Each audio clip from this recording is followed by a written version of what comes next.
First, log in to your WordPress site dashboard. Click on Plugins.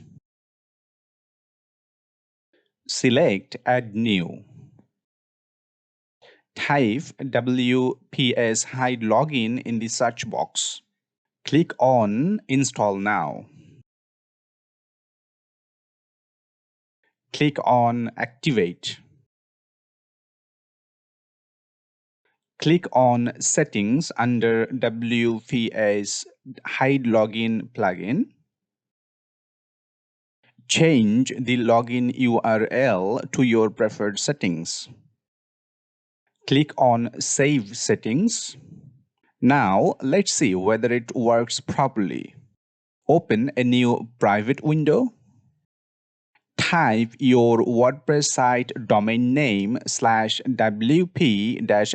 address. It will show a 404 error page. Now enter your WordPress site domain name /wp-login address. It will also show a 404 error page. Now enter the URL address you just set on the WPS Hide Login settings. You can see the WordPress dashboard is accessible through the new URL.